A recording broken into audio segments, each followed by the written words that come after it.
next Evoque is spotted and disguised on the road, with styling cues taken from the Velar and an increase in passenger space.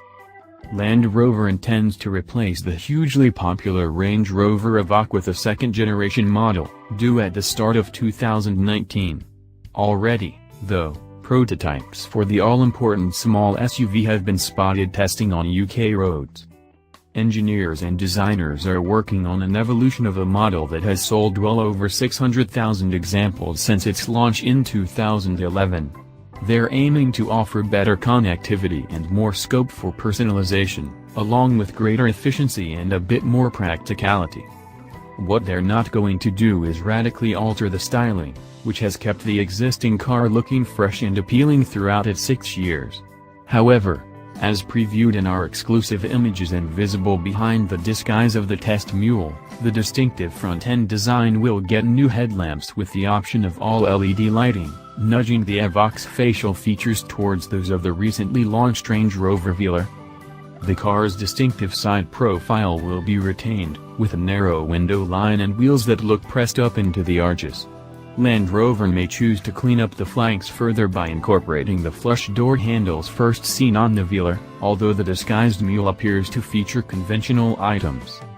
The taillights will also incorporate cues from the Evoque's bigger brother, as the spy shots show, with more of a strip across the hatchback to give the car a wider look from behind. And Land Rover is likely to move the roofline up by just a few millimeters to maximize packaging gains in the cabin and improve rear headroom. The Evoque will continue to be a family in itself, meanwhile, with a 3-door coupe sitting alongside the 5-door in the lineup.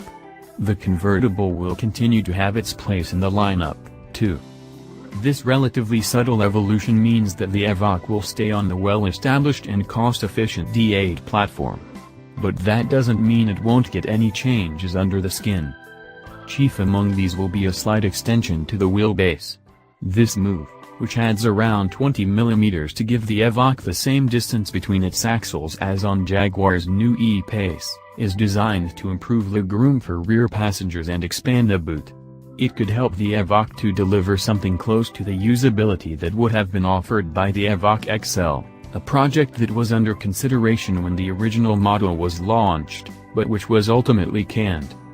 Staying on the D8 platform means that the Mk2 Evoque is likely to be the last new Land Rover product to not be offered with any form of electrification. Auto Express understands that the architecture, which can be traced back to the 90s, is not suitable for even a mild hybrid. However, it can accommodate JLR's Ingenium engines. As such, expect the next Evoque to get 2.0-liter diesel motors with 148 bhp, 178 bhp and 237 bhp, plus petrol versions with 247 bhp or 296 bhp.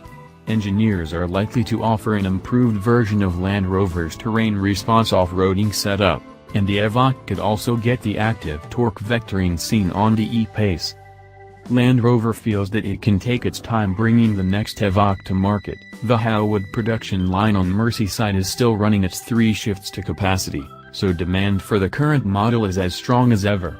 However, back in May the firm announced a landmark edition of the car, and that high-end trim level is usually reserved for models entering the run-out phase of their product cycle. We'd expect that to mean the existing Evoque has another 18 months to run, and that its successor will make a public debut in autumn 2018, with first deliveries before spring 2019. The entry point of the range is likely to stay the same, at around £32,000, but the extra tech and further personalization are likely to stretch the price ceiling, perhaps to as much as £60,000, or around the same as a mid-spec Velar.